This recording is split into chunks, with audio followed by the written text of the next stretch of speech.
Happy WNBA free agency to all. After such a slow burn to begin this, one of the WNBA's most exciting times during the calendar year, WNBA free agency is back and now popping at full speed. And here I have the one and only news breaking and free agency expert extraordinaire, Rachel Galligan, here with me to break it all down. The Locked On Women's Basketball Podcast, it starts right now. Ogwumike for the win. You are Locked On Women's Basketball, your daily podcast on women's basketball.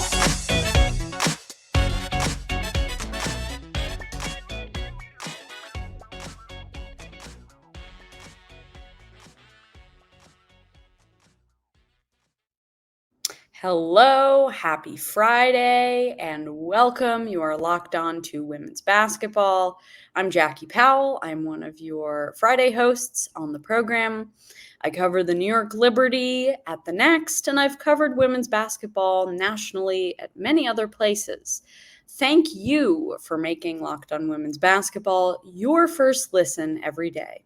And remember, Locked On Women's Basketball is brought to you by everyone at the Next, a place where we cover women's basketball all the time, and we tell the stories that need to be told each and every day. Subscribe now to support the staff at the Next that works oh so hard to bring you this coverage that matters oh so much. It is $9 a month, $72 for the year. Remember, Locked On Women's Basketball is free and available on all platforms, including YouTube, Apple Podcasts, Spotify, and many more. Today's episode is brought to you by FanDuel. Make every moment more. Right now, new customers get $200 in bonus bets if your best bet of $5 or more wins. Visit FanDuel.com/lockedon to get started. Okay, dear listener, last time we were together, Jen Hatfield and I broke down how I believed that the Washington Mystics held the keys to WNBA free agency. And 2 weeks later, oh boy, do the Mystics still hold some keys. But also, in the past 48 hours, we've seen WNBA teams make some drastic moves to get better in an attempt to rise in the WNBA pecking order. So I have Rachel Galligan here, and we are going to tackle, hopefully, as much as we can. So in segment one, we're going to simply just talk about what we've learned, in the past 48 hours, sort of reacting to signing day and what we've seen shift in terms of different teams moving up and moving down. In segment two, we're going to get into why this was such a slow burn. I mean, I looked at the date, and the Jonquel Jones trade was on January 15th. This did not get popping until, I don't know, Rachel, when would you say this got popping? I mean, I think we had a couple of things that came out earlier this week, but really, the majority of it was Wednesday, and obviously Thursday, February 1. That was when 95% of the information came out, in my opinion. It was very unusual this year. So we'll get into why we think that was. And then in segment 3, we're going to talk about what we still don't know. What are these shoes that have not dropped yet? And what do the two of us think? So, all right, Rachel, I'm going to punt to you first. So what did you learn on day one of signing day?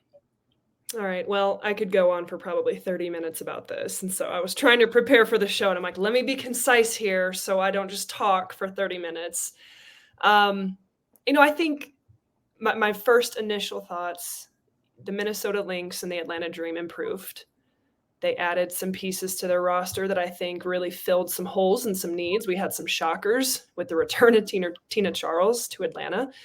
I think we're seeing kind of the embraced or forced. I don't know if you want to call it embraced or it's just necessary rebuild through youth that we, are obviously witnessing in LA.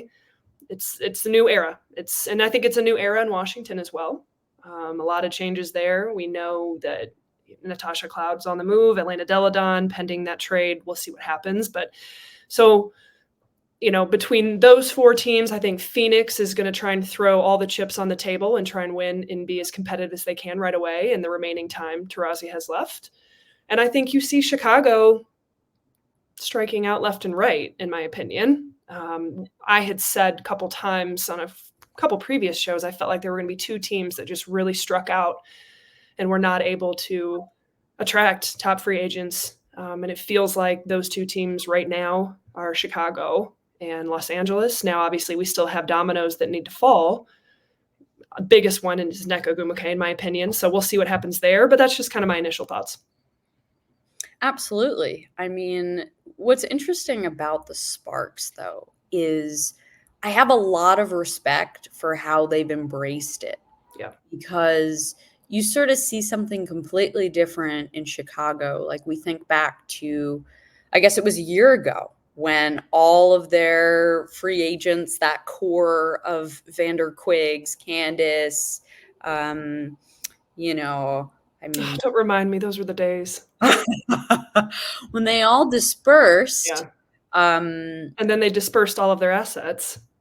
Yeah. So I think I have a lot of respect for LA in that they're like, okay, but this is what we're going to do now. They have a clear plan, and we know that Kurt Miller is very good at doing this. He's very good at building things from scratch. And I think he now completely has the keys to the car. Yeah. So the Sparks are probably not going to be very good, but I think this is so overdue in a way. Yeah. Because, piece by piece, the Sparks, it was like, okay, they lost Candace Parker, they lost Chelsea Gray, and then Nneka stuck around for a bit. I mean, when Nneka makes her decision, and we will talk about this more in segment 3, I really am going to want to know what made her decide, okay, now it's my time to go. She had, for so long, she was adamant on staying her whole career in Los Angeles. So that will be a question that we have for her. I agree with you on the Lynx in that I feel like the Lynx really embraced who and where they are this year, if that makes sense, in that maybe Cheryl Reeve and Co. took some big swings that we don't know about, but they had a backup plan. They knew, okay, if our big swings aren't going to work, then we know exactly who we are going to get. Yeah. And that's something I feel like is important. Things that are going on behind the scenes when these GMs and front offices are going through this period of time. Yeah, I mean, point guards are at a premium. Not everybody can get a point guard. Natasha Cloud, Skylar Diggins-Smith, Jordan Canada. But if you put all your sole focus on option A and you don't have that option B, C, D to fall back on, you're really striking out and you're left with nothing. And I think Minnesota, I'm sure, went for a lot of those names, as they should, but they did a really good job of not striking out with the secondary or third options. And again, I'm just assuming that's the case.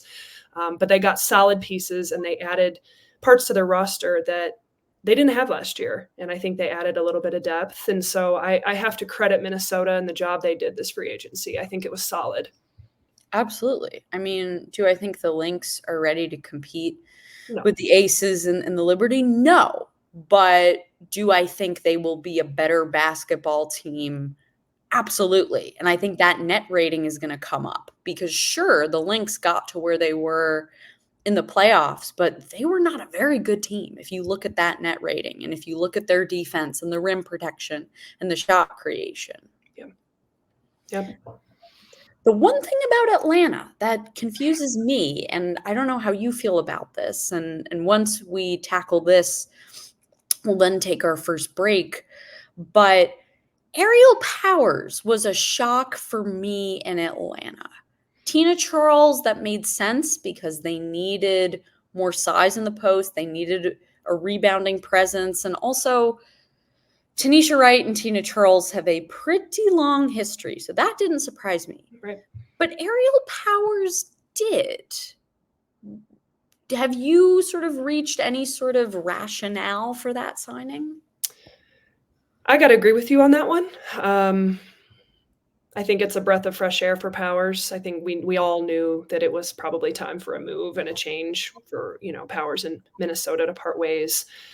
I'm looking at Atlanta. I mean, Powers, if she can come in and give him a solid 10 to 12 minutes a game, if that's the role she's willing to accept, I don't know if that is, but I think that's the big question mark. I think they got better with Canada, being able to have a true point guard and a true facilitator who has experience in this league, who's won a championship. I think that makes them better. Tina Charles, I think, is as awesome as it is. It's equally as surprising.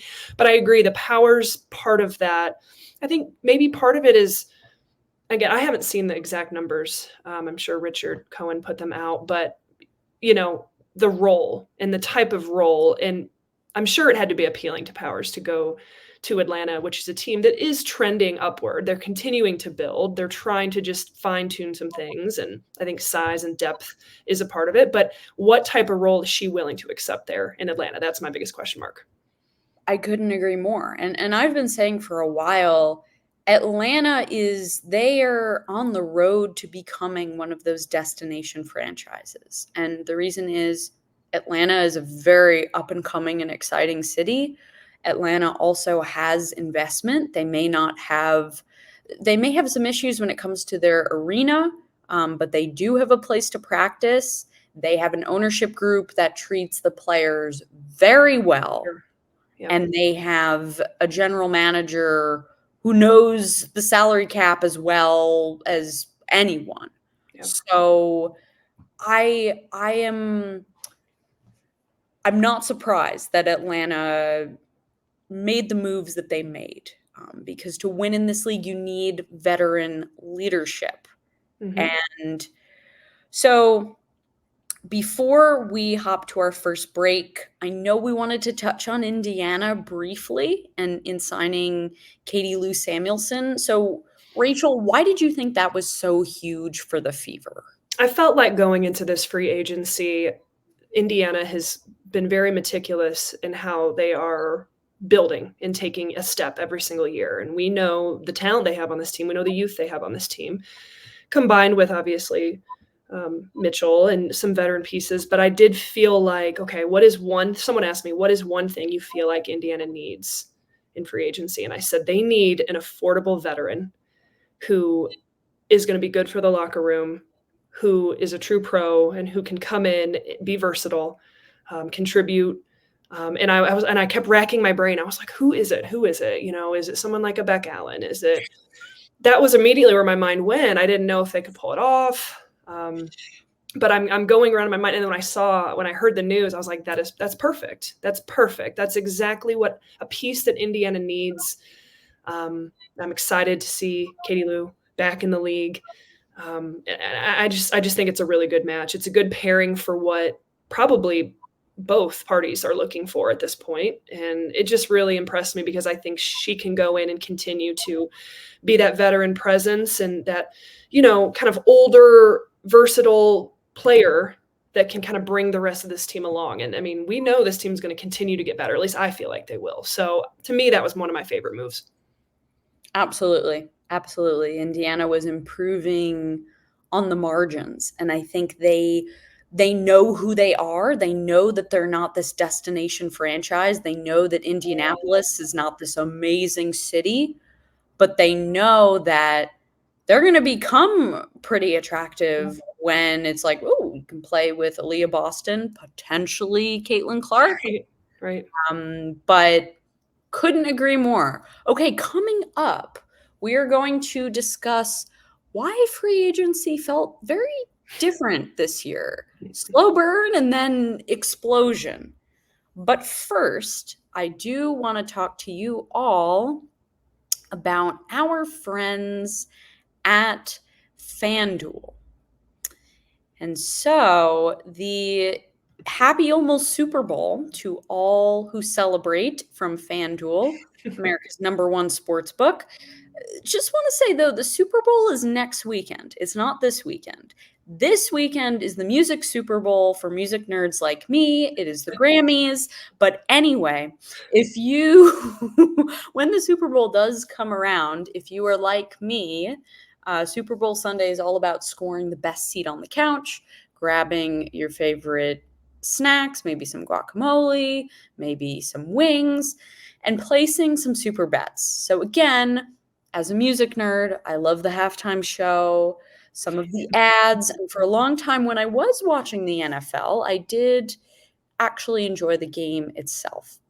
FanDuel has so many ways for you to end the season and the evening with a W or 2 or maybe 3.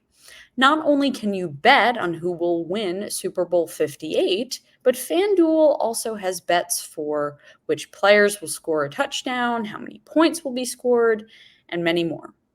New customers join today and you'll get $200 in bonus bets if your first bet of $5 or more wins. Just visit FanDuel.com/lockedon to sign up. That's FanDuel.com/lockedon. Make every moment more with FanDuel, an official sportsbook partner of the NFL. Well, thank you very much, FanDuel. And yes, the Grammys are the music Super Bowl for this weekend. I had to point that out. But anyway, I am here back on Locked On Women's Basketball with the one and only Rachel Galligan. Okay, so Rachel, we have to talk about why exactly free agency this winter was a slow burn. So I'm going to come to you first. What do you think are some of the main reasons here? Oh man. I think part of it is the class itself. Not saying that it's bad, not saying that it's great.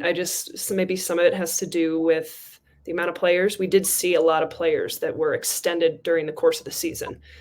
And a lot of that has to do with wanting to become a free agent around the time where the new CBA opens up. So, you didn't see a lot of like the Vegas players being free agents. And so I think the extensions, who was another one? McBride was another one, I believe. So part of it was maybe some of those players were not a part of the conversation this time of year as they usually would. The other part of it, I don't know. I felt maybe it's the fact that, I personally didn't dig as much as I usually would. I mean, there's a lot of things that are happening in January and a lot of things that could have been put out.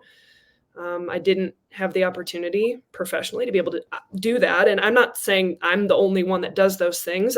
Me and what I've been able to bring to the table the last 5 years, I couldn't. I also wonder if maybe part of it is, the league and the front offices and how they're choosing to try and handle things. I think this was the first time. This was a really interesting stat. I think it was Across the Timeline that came out with it. Shout out to them over there. But the first time that there was like 28 moves on February 1st that all came out at the same time, whereas before, it had been more spread out. And I found that really interesting that not only were we not talking about things earlier, and deals were done earlier. There's no question about that. Things were, verbally agreed upon much earlier than were reported. But I think some of it, maybe the league felt and teams felt pressure to get things done earlier, and it all just kind of came spewing out of every facet on the first, is what it felt like to me. I mean, it just felt like it was coming out everywhere, left and right, different outlets, different, you were breaking stuff. Christina was breaking stuff. ESPN had stuff. I mean, it was just coming out of everywhere all at once. Personally, I think it's better for the league to see it come out in a much slower. Yeah. I don't know that I have the answer to that. I really don't. I would be curious your thoughts on why that was the case.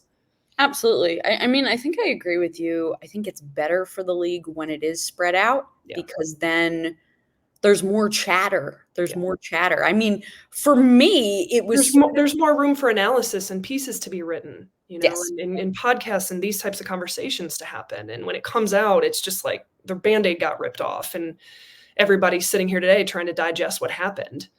Including us. Exactly. I think last year was maybe too much of a golden standard, if that makes sense, in that you're not going to have what happened last winter happen every year. Do I think it's the ideal thing for this league? Yes. I mean, the fact that things started on January 15th, there was a lot of fun and a lot of excitement in that. Mm-hmm. I mean, last year was that was a very good free agency, in my opinion. Just from the fan and the engagement perspective, I think a lot of people learned a lot. A lot of people were excited, and the momentum of that carried on for a long stretch of time, in my opinion. Absolutely. And it birthed this sort of, rivalry type thing that you've got going on. And so I think, and this goes back to what you're saying about the class, we can't really expect each year to sort of be, we're going to learn something big about the WNBA or something, very monumental is going to start. Yeah. That's not going to happen every year, although it seems like some teams are trying to make it happen every year. And that may be something we'll talk about in segment 3. But I also think part of it was, for the listeners, what I was talking to Jen Hatfield about, which was who was holding the keys to this. And that was the Mystics. And that's Mike Thibault. And so, with Elena Delle Donne and sort of how, I mean, I've heard rumblings around that, and I believe this was said on the ESPN special as well, Elena Delle Donne did not want to be cored.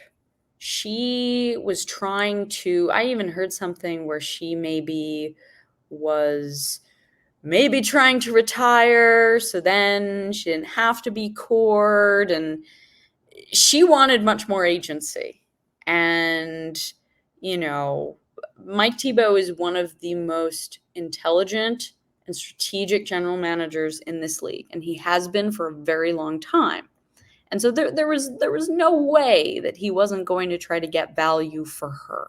For sure. And so I happen to believe that the fact that there is this uncertainty with Elena Delle Donne, and I also found it quite interesting that Bree Jones was cored when she was. I sort of thought, oh, well, maybe does Connecticut try to go for Elena Delle Donne?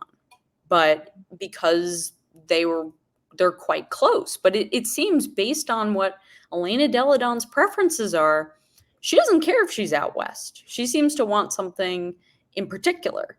But more on that in segment 3. But I felt like Mike Thibault's approach to GMing and his approach to holding those keys might have factored in to how slow some of this went. It's a good point as well. He usually keeps things very close to his chest. And so, I also feel like, though, not on the contrary, there was probably a lot of people that went into this free agency just assuming that Nneka was going to go back to LA. So that kind of was a wrench that was thrown in, and that's the biggest name outside of Skylar Diggins-Smith, in my opinion. Delle Donne, because she's not a free agent and she has to be traded.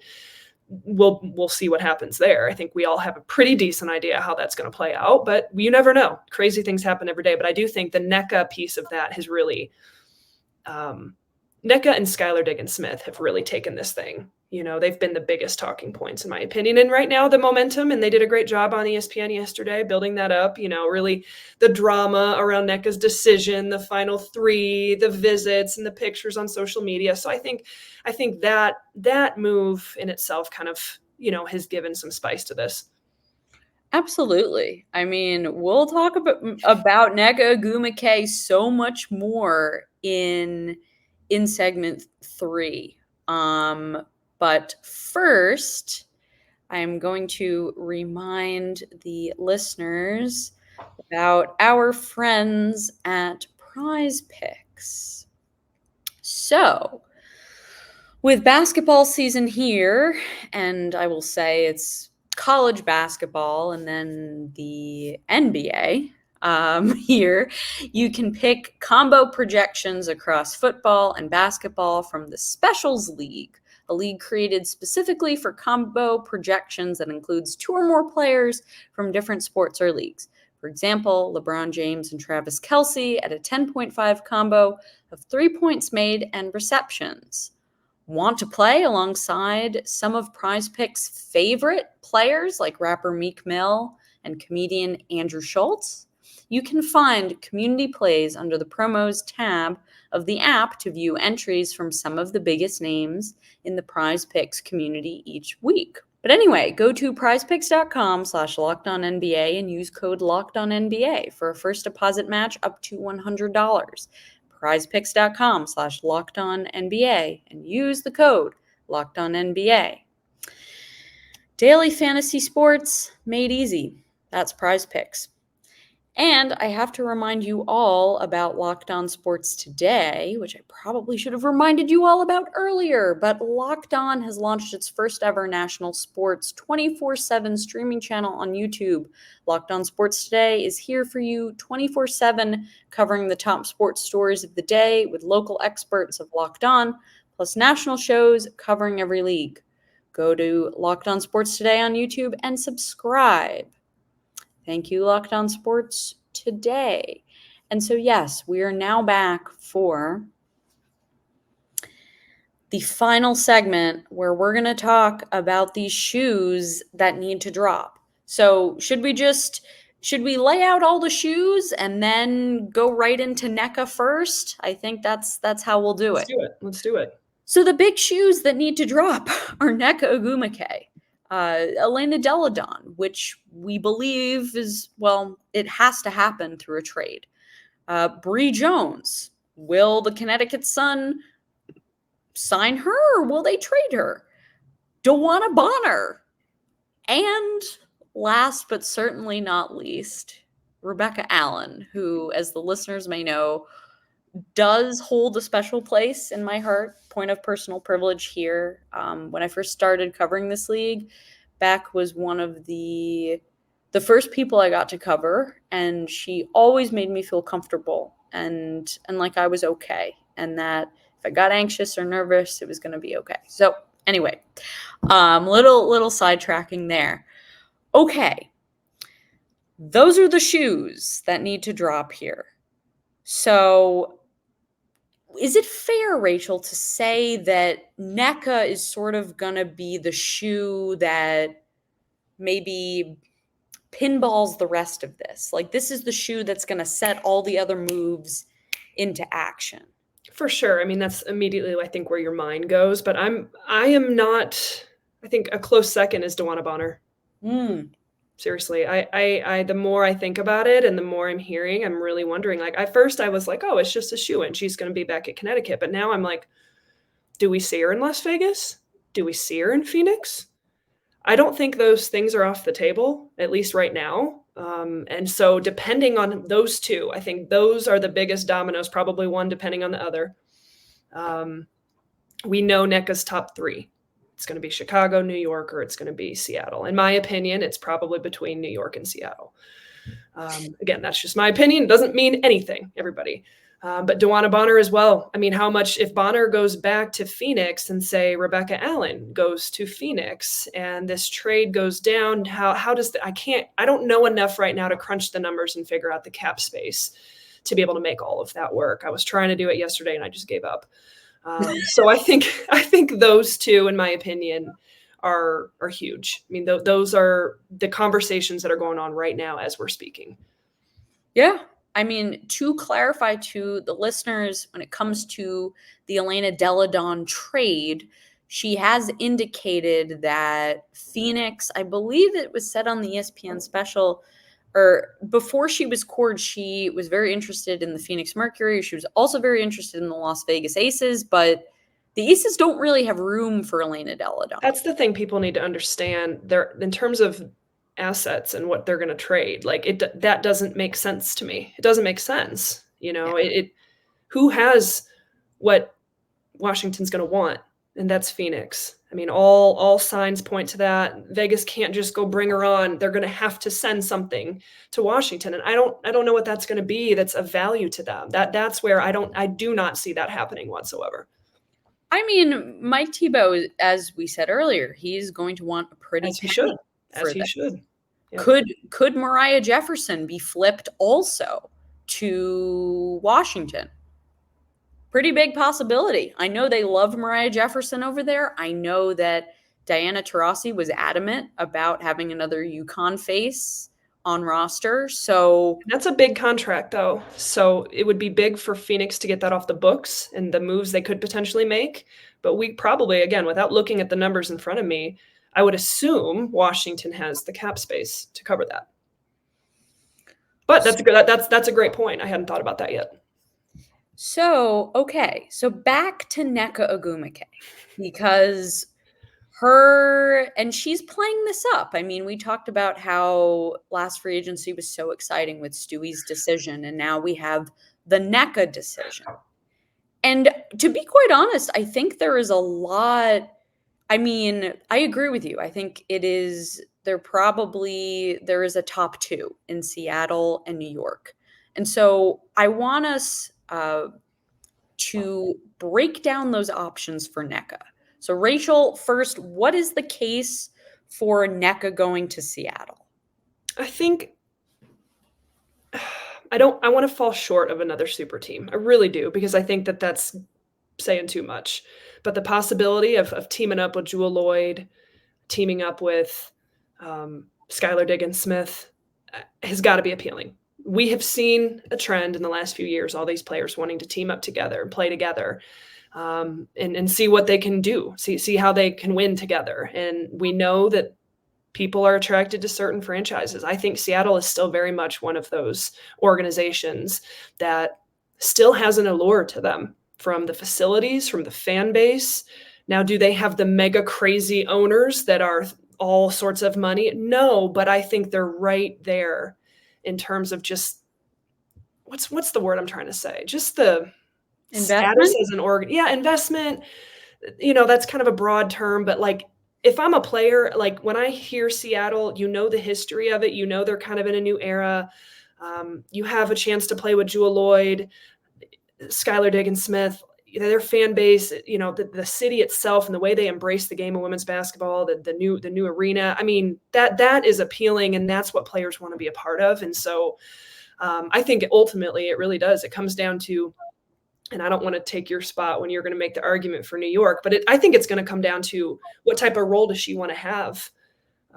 Because clearly she needs to play a lot in Seattle. That they have solid pieces. You got Ezzy, but they're not a finished product by any means if they sign her. Now they're much better than they were last year, and I think they can beat a lot of people. But then we have the case for New York, and I'll let you take that away. Also, Seattle has Mercedes Russell just sort of chilling. Yeah, I don't know. Does something happen there? That's a good question. I've thought about that too. Which makes me think, well, if the Mercury doesn't work out for EDD, I don't know. Does EDD go maybe to the Storm, and the Storm send Mercedes Russell possibility out to Washington? I don't know. But so the case for New York is one that I think is fascinating. And you could potentially have a defensive group of Betnijah Laney, Brianna Stewart, Nneka Ogwumike, and Jonquel Jones. 4 out of the 5 are all defense. So I was like, oh, okay. I also have heard, and so the Liberty have all been about sacrifice, right? Mm-hmm. And so the idea, and this is what you raised, is how much is Nneka willing to sacrifice? But maybe it's not Nneka who sacrifices. Is it Betnijah Laney? Do the Liberty say to Betnijah Laney, okay, we want you to go get 6th Player of the Year. You're just gonna go get that award. That is your goal. Mm-hmm. be the best player coming off the bench, which she could very well be. I can report that Benai is very interested in bringing Nneka Ogwumike to the New York Liberty. You want to know why? Yeah, They want rings, folks. They want rings. That's what it all comes down to. What are you willing to sacrifice, whether it's money, playing time, role, whatever that's going to be, to get the right group of women together who are going to win and go win a championship? And everybody knows Vegas is Vegas, and that's who they are. And who's knocking right at that door and has a chance to really get a shot in the arm potentially. And even if they don't, I still think we all would agree with that consistency and running it back. I'm not opposed to that. But if I'm Nneka, like, I want to get another ring. I mean, that's what this comes down to. So, and they all do. And so while she'd be probably making a playoff run in Seattle, I don't think Seattle is ready to win a championship even with those 3 stars. I don't think they're ready to get there. Will they make the playoffs? Sure. But do they compete with Vegas and the Liberty? I don't know. Yeah. And so does Nneka, does she want to win another championship? And also, does she want to be in another media market where she can really make some noise about the WNBA? Yep. Which was one of Brianna Stewart's reasons for coming. Yeah, for sure. And I see that is something that Nneka would love to do. Would love to do. And so I think that was a reason why maybe she stayed in Los Angeles for as long as she did. Yeah. You can't make that kind of noise in Seattle. It's just, you can't. Yep. Brianna Stewart realized that and was a big part of her move. So anyway, I've made too long of a case for New York. Now you're swaying me. I woke up today thinking Seattle, and now I'm thinking New York again. In 10 minutes, I'll be thinking Chicago. Actually, I doubt that. But, well, you never know. You never know. Anyway, okay. Thank you all for making Locked On Women's Basketball your first listen every day. This has been Jackie Powell and Rachel Galligan. Thank you so much for having me. I appreciate you. And we are signing off. Have a great weekend, everyone. Ogwumike for the win. Good!